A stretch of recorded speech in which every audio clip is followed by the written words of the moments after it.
जय गुरु जी, शुक्राना गुरु जी। आज हम लोग यहाँ पर जो गुरबाणी है, जो कहते हैं ना गुरु की बाणी, उसकी व्याख्या चल रही है। आज का जो टॉपिक है वो है कबीर अमृतवाणी। देखिए, जो कबीर अमृतवाणी है ये गुरु जी के यहाँ बहुत ज़्यादा चलती थी और मेरी तो उसे बहुत प्यारी मेमोरीज भी हैं। और गुरुजी कबीर अमृतवाणी बहुत चलाया करते थे। तो वही है कि जब हम लोग अमृतवाणी या कोई गुरबाणी सब सुनते हैं, उसमें यही होता है कि आंसर्स मिलते हैं। और ना कबीर अमृतवाणी में तो बहुत आंसर्स हैं, बहुत आंसर हैं कबीर अमृतवाणी में। और गुरुजी आई थिंक इसमें बहुत सारे दोहे हैं जो कि हम लोग आई थिंक डेली जो है दो दोहे करके हम लोग इसको एक्सप्लेन करेंगे, क्योंकि हमें उतना ही हमें कोई भी जितनी एक्सप्लेन या पढ़ना चाहिए जो हमें एब्जॉर्ब हो जाए अंदर ही। देखिए, कबीर जी जो है 15वीं सेंचुरी के कवि और संत रह चुके हैं, जिन्होंने कभी हिंदू और मुसलमान में कोई धर्म में कोई भेदभाव नहीं समझा। और वो चाहते थे कि जितनी भी इविल चीज़ें हैं, जो भी चीज़ें हैं, ये दूर हों। और उन्होंने अपने दोहों से जो है भगवान को खुश करने की कोशिश की, भगवान को बताने की कोशिश की कि ना भगवान का गुणगान करने की कोशिश की दोहों से। देखिए, कबीर दोहे सभी जानते हैं, तो मैं पहले ये चलाती हूँ दोहे, जो दोहे आज एक्सप्लेन करने हैं मुझे, और उसके बाद I will give the explanation. और संगत जी, जो ये कबीर अमृतवाणी है ये आप ज़रूर सुनिएगा, पूरी सुनिए, क्योंकि गुरु जी के यहाँ बहुत चलता था ये।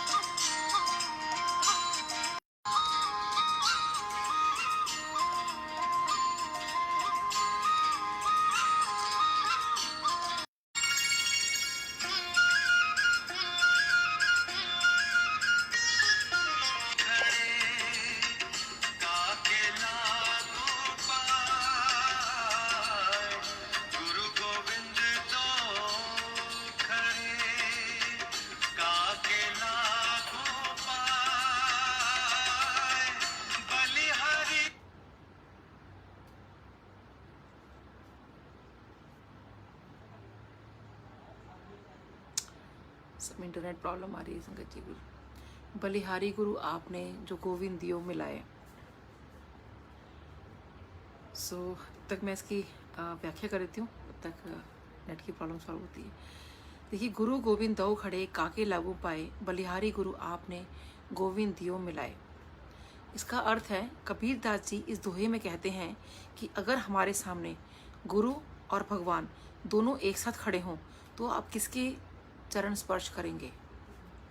देखिए, ये हमें बचपन में भी जब हम लोग पढ़ते थे तो ये चीज़ बोली जाती थी कि गुरु भी खड़े हैं और गोविंद यानी भगवान खड़े हुए हैं, और दोनों खड़े हुए हैं तो आप पहले किसके पाँव छुओगे, है ना। इसमें फिर ये कहा जाता है कि दोनों जब खड़े हैं तो हम पैर किसके छुएं। देखिए, ये बात बहुत बड़ी बात है कि भगवान भी सामने खड़े हैं और आपके सामने आपके गुरु भी सामने खड़े हैं, तो आप पाँव किसके छुओगे।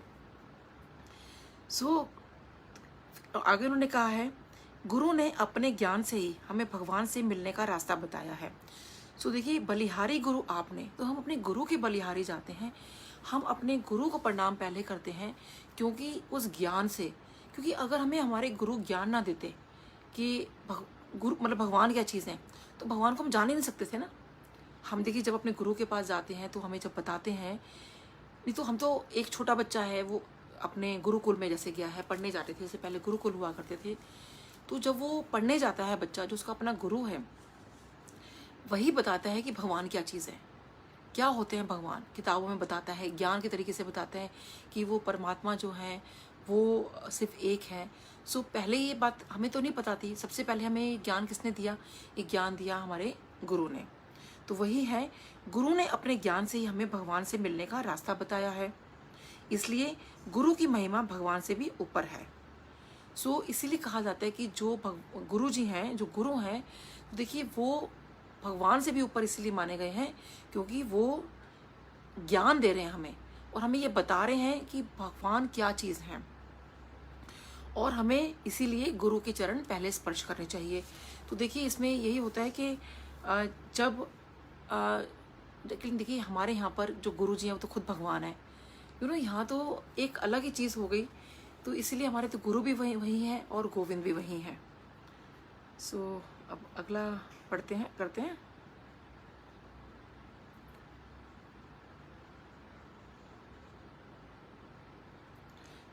इसी के अंदर देखिए बार बार जो हम लोग जब गुरु जी का भी तभी से बात बता रहे होते हैं, कुछ कर रहे होते हैं, तो कोई भी कितनी संगत से आपने सुना होगा कि गुरु जी को हमने भगवान शिव माना हमेशा।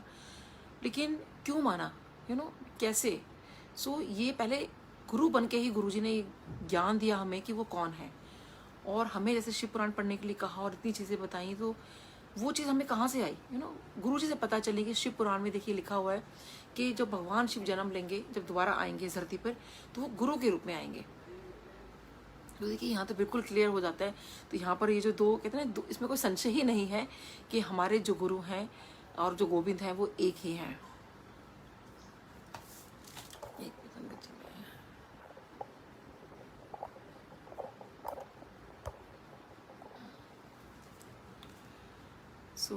मैं 1 मिनट दिए, क्योंकि ये ना इसमें ये बहुत ही, अगर आप कबीर वाणी सुनेंगे ना सारी की सारी, इसमें इतना सुंदर, मतलब एक एक कबीर के दोहे को आप ध्यान से सुनिए और आपको एक एक आंसर, एक एक मैसेज इस तरह से मिलेगा जैसे खुद गुरुजी कुछ कहना चाह रहे हो, कुछ बोलना चाह रहे हो। और सच में क्योंकि मैंने गुरुजी के सामने इतना सुना हुआ है, मुझे बहुत लगता था कि अभी भी जैसे मैं सुनती हूँ तो मुझे पूरा वो गुरुजी का जो टाइम है वो सारा याद आ जाता है, सब कुछ कैसे गुरुजी एम्पायर स्टेट में या बड़े मंदिर में, क्योंकि बहुत सुना है मैंने वहाँ पर ही कबीर वाणी। अगला सुनते हैं।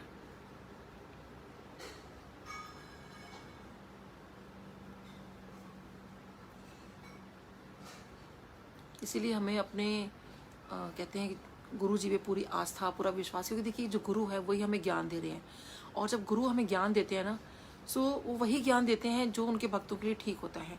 चाहे आप अपनी ज़िंदगी में कोई भी गुरु बनाओ, कोई भी आप कुछ करो, बेसिकली हमें उनकी उसमें रहना है, और कहते हैं ना उस डिवोशन में रहना है। मैं चलाती हूँ।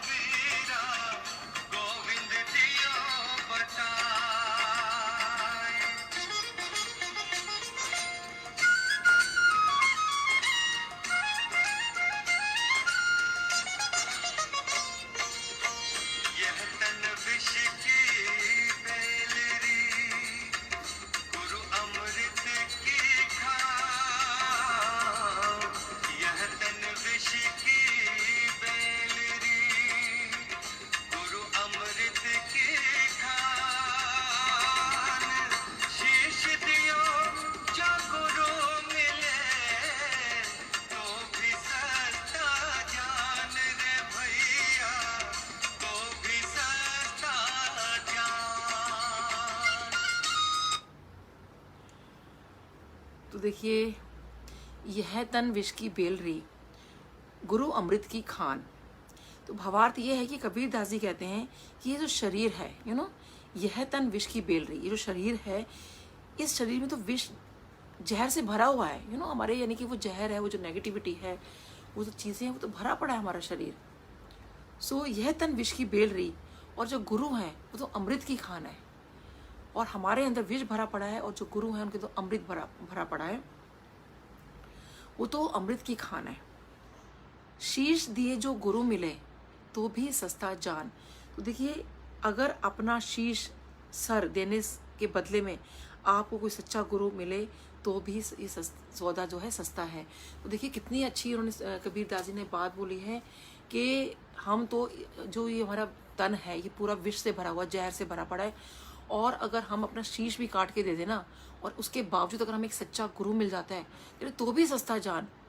तो संगत जी सोचिए कि हम लोग तो, गुरुजी ने तुमसे कोई शीश नहीं मांगा कि हमसे आप शीश काट के रख दो, या जैसे पहले पुराने उसमें भी तपस्याओं में लोग करते थे, कुछ अपने कुछ काट के दे रहे थे, कभी कुछ हो जाता था। गुरुजी खाली हमसे सिर्फ भक्ति मांग रहे हैं। वो कहते हैं जो हमारे अंदर विष भरा पड़ा हुआ है, जो हमारे अंदर नेगेटिविटी चीज़ें हैं, जो गलत चीज़ें हैं, उनको ख़त्म करो।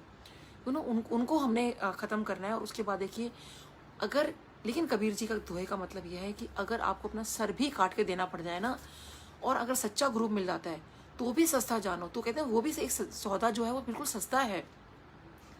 आप इसको बहुत महंगा सौदा मत समझिए कि अरे हमने तो अपनी मतलब देखिए शीश काटने का मतलब है कि आपने अपनी जान गंवा देना। अपना अगर आपको उसके बावजूद भी, वैसे तो कोई जब सच्चा गुरु होता है ना तो कभी वो ऐसा करने ही नहीं देते। हमने कितनी पुरानी कपड़ों में, कथाओं में भी पढ़ा है ऐसा से कि माता रानी के आगे, भक्त के आगे जब वो ध्यानु भक्त थे तो अपना शीश काटने लगे तो माता रानी प्रकट हो गई थी। तो देखिए जो भी सच्चे मतलब भगवान है, मतलब भगवान तो सच्चे ही होते हैं इनफैक्ट, जो गुरु कोई भी है, अगर वो आपको सच्चा गुरु है तो वो कभी भी आपको इस कंडीशन तक लाने ही नहीं देंगे कि आपको अपना जो सर है वो काटने को मजबूर हो जाओ आप।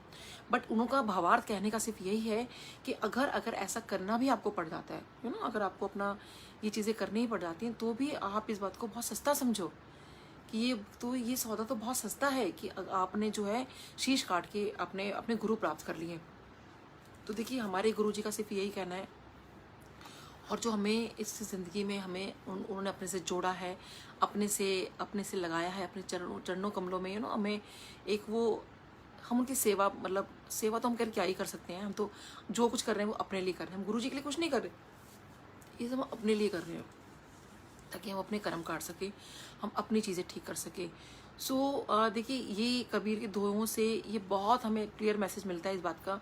और देखिए कबीर जी तो 15वीं सेंचुरी में ये सब बातें बोलती थी, क्योंकि उनका भी सिर्फ ये तात्पर्य था उस वक्त भी कबीर के दोहों के लिए कि जो भगवान के लिए कि भगवान जो हैं वो एक हैं। क्योंकि उन्होंने कभी किसी में कोई भेदभाव नहीं समझा। कबीर जी ने भी, उनको भी लोगों ने बहुत तंग किया, बहुत लोग उनको परेशान करते थे, उस टाइम वो नहीं समझते थे। आज भी आई थिंक वही हालात हैं कि जो अच्छी राह पे चलने की कोशिश होता है तो लोग उसकी बहुत लेग पुलिंग करते हैं और वो करते हैं। देखिए हमें जो है, लेकिन एक जो हमें अपने शिव पुराण से देखिए, जो कितने वर्षों पहले, कितने हजारों वर्षों पहले लिखा जा चुका था, कितने हमें हमारे कितने ग्रंथ हैं, कितनी चीज़ें हैं, कितने दोहों के अंदर कबीर जी के ना जाने कितने दोहे हैं। सबसे हमें ये बात पता चलती है कि जो भगवान है वो एक है, वो लाइट एक है। और देखिए जब वो कहते हैं कि जो गुरु गोविंद वाली उन्होंने बात बोली है, जब उसी रूप में गुरु और गोविंद के रूप में ही जब वो हमारे सामने आ गए, गुरु जी, इससे ज़्यादा हमें क्या चाहिए। उन्होंने अपने से हमें जोड़ लिया, इस जन्म में हमें जोड़ लिया, इससे ज़्यादा हमें क्या चाहिए। सो कभी ये ना सोचें कि देखिए कि कौन नया है कौन पुराना है, बस ये समझ के कि अगर गुरुजी ने आपको अपना के रखा हुआ है, अपने साथ रखा हुआ है, तो उससे ज़्यादा आपको और क्या ब्लेसिंग्स मिल सकती हैं। सो देखिए दोनों दोहों के अंदर ये चीज़ बहुत क्लियर बोली गई है कि भगवान ही सब कुछ है, गुरु ही सब कुछ है, और अगर सच्चा गुरु मिलता है तो भी अपना शीश भी काट के दे दोगे तो भी सस्ता होता है। सो ये बहुत ही प्यारे हैं, और आई थिंक आज ये काफ़ी सारी लैंग्वेज के अंदर यही दोहे रिपीट किए जाएंगे, ताकि आई थिंक हर लैंग्वेज के जो लोग हैं ये समझ सकें इस बात के लिए, और ताकि क्योंकि देखिए कोई भी एक लैंग्वेज होती है, एक इंसान एक लैंग्वेज में नहीं समझ सकता। सबको हिंदी नहीं आती, सबको इंग्लिश नहीं आती, सबको जैसे पर्शियन लैंग्वेज में भी है, पंजाबी लैंग्वेज में भी, तो डिफरेंट लैंग्वेज में ये दोहे समझाए जाएंगे। सो उसको आप ज़्यादा से ज़्यादा प्लीज़ शेयर भी करिए ताकि हम समझ सकें, क्योंकि यहाँ का जो शुक्राना गुरुजी महाराज दा मल्टीलिंगुअल फेसबुक ग्रुप का जो पेज का जो एंटायर टीम का जो एफर्ट है वो यही है कि जो गुरु की बाणी है वो लोग समझ पाएँ। और तो हम कुछ समझा नहीं सकते, हम कुछ बोल नहीं सकते किसी को भी कि हम तो क्या बखान कर सकते हैं गुरुजी का और उनकी गुरबाणी का। बट एक प्रयास किया जा रहा है इस बात के लिए कि कहीं ये चीज़ें समझ में आए। क्योंकि देखिए हम लोग ये दोहे हो गए या व्याख्या हो रही है, बस हम सुनते जा रहे हैं, पढ़ते जा रहे हैं, सिर्फ सुनते जा रहे हैं। लेकिन अगर हमें समझ में आए कि हमारे गुरु हमारे तक क्या बात पहुंचाना चाहते थे, तो शायद हम लोग और अपना जीवन बेहतर बना पाएंगे, लोगों को भी समझा पाएंगे कि देखो गुरुजी यहाँ पे क्यों आए थे, क्या करने के लिए आए थे। तो ये गुरुजी को अपने लिए कुछ नहीं आए थे, वो हमारा ही उद्धार करने के लिए आए थे, हमारी ही चीज़ें ठीक करने के लिए आए थे। तो वही अगर हम लोग और बेटर फॉर्म में पहुँचा सके। सो मैं बहुत शुक्राना करती हूँ इस प्लेटफॉर्म का, इस पूरी एंटायर टीम का जो इससे से जुड़ी हुई है कि भाई हाँ हर चीज़ के अंदर, और आई थिंक बहुत सारी चीज़ें डिफरेंट लैंग्वेज में पढ़ी जा रही हैं। सो संगत जी आप भी इससे जुड़िए और लोगों को भी जोड़िए और बहुत शेयर करिए, ताकि जो गुरबाणी है या अमृतवाणी है इस लोगों तक पहुँचे। हमारे जो गुरु एक अपनी वाणी दे के गए हैं, जो अपना वो बोल के गए हैं, वो भी लोगों तक पहुँचे। तो देखिए ये हम ही पहुँचा सकते हैं एक दूसरे को मतलब शेयर करके। सो इसी के साथ ही मैं नॉयल ट्रस्ट टेक दी आज्ञा। सो जय गुरु जी, शुक्राना Guru ji, take care, stay safe, stay healthy. जय गुरु जी।